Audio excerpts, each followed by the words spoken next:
மாணவ மாணவியர் அனைவருக்கும் வணக்கம். 8ஆம் வகுப்பு இயல் 5 வினையால் அமையும் தொடர்கள் இந்த பாடத்தில் இருக்கக்கூடிய புக் பேக் கொஸ்டின் ஆன்சர் பார்க்க போகிறோம். வாங்க நம்ம இப்போ வீடியோக்குள்ளே போகலாம். சரியான விடையை தேர்ந்தெடுத்து எழுதுக. 1வது எழுவாய் ஒரு வினையை செய்தால் அது டேஸ், விடை செய்வினை. 2வது கரையில் சேர்ப்பான் என்பது விடை பிறவினை.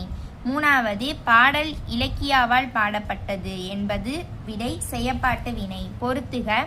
ஆடினால் தன்வினை, திருத்தினான் பிறவினை, புத்தகம் படிக்கிறேன் செய்வினை, கட்டுரை அகிலனால் எழுதப்பட்டது செயப்பாட்டு வினை. அடுத்து பின்வருவனவற்றுள் செய்வினை தொடர்களை செயப்பாட்டு வினை தொடர்களாகவும் செயப்பாட்டு வினை தொடர்களை செய்வினை தொடர்களாகவும் மாற்றுக. 1வது மாணவர்கள் வகுப்பை தூய்மை செய்தனர். இதை எப்படி மாற்றணும்னா வகுப்பு மாணவர்களால் தூய்மை செய்யப்பட்டது. அடுத்து 2வது அணில் பழத்தை கொறித்தது. 3வது ஆசிரியர் இலக்கணம் கற்பித்தார். விடை இலக்கணம் ஆசிரியர்களால் கற்பிக்கப்பட்டது. 4வது ஓவியம் குமரனால் வரையப்பட்டது. விடை குமரன் ஓவியம் வரைந்தான்.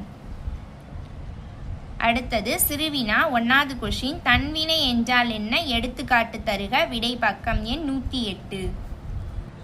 108வது பக்கத்தில் தன்வினை அப்படின்னு சொல்லிட்டு ஒரு ஹெட்டிங் ஸ்டார்ட் ஆகுது. அதில் எழுவாய் ஒரு வினையை அதிலிருந்து மார்க் பண்ணிக்கோங்க. எழுவாய் ஒரு வினையை செய்தால் இது தன்வினை ஆகும். எடுத்துக்காட்டுன்னு போட்டு செல்வி கடலை கண்டாள்.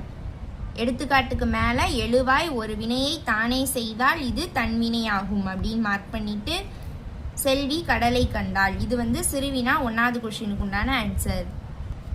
2வது கொஸ்டின். ஏற்றினான் என்பது எவ்வகை வினை என்பதை விளக்குக. விடை பக்கம் எண் 108. 108வது பக்கத்தில் ஏற்றினான் என்பது அப்படின்னு எழுதிட்டு ஏற்றினான் என்பது இதிலிருந்து எழுதிக்கோங்க. ஒரு வினையை தானே செய்ததால் இது தன்வினை ஆகும் அப்படின்னு மார்க் பண்ணிக்கோங்க. இது சிறுவினா 2வது கொஸ்டினுக்கு உண்டான ஆன்சர். ஏற்றினான் என்பது ஒரு வினையை தானே செய்ததால் இது தன்வினை ஆகும். 3வது கொஸ்டின். செய்வினை செயப்பாட்டு வினையாக மாறும்போது நிகழும் மாற்றங்கள் யாவை. விடை பக்கம் எண் 108. 108வது பக்கத்தில் செயப்பாட்டு வினை ஹெட்டிங்கில் 2வது லைனில் செய்யப்படு பொருள் அதிலிருந்து ஒன்று சேர்ந்து வரும் வருதா அது வரைக்கும் மார்க் பண்ணிக்கோங்க.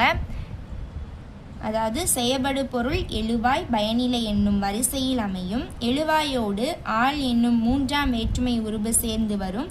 பயனிலையோடு படு பட்டது போன்ற துணை வினைகளுள் ஒன்று சேர்ந்து வரும். இது முடிய மார்க் பண்ணிக்கணும். இது சிறுவினா 3வது கொஸ்டினுக்கு உண்டான ஆன்சர். இந்த வீடியோ பயனுள்ளதாக இருந்துச்சுன்னா லைக் பண்ணுங்கள், உங்கள் ஃப்ரெண்ட்ஸுக்கும் ஷேர் பண்ணுங்கள், சப்ஸ்கிரைப் பண்ணாதவங்க சப்ஸ்கிரைப் பண்ணுங்கள். தேங்க்யூ.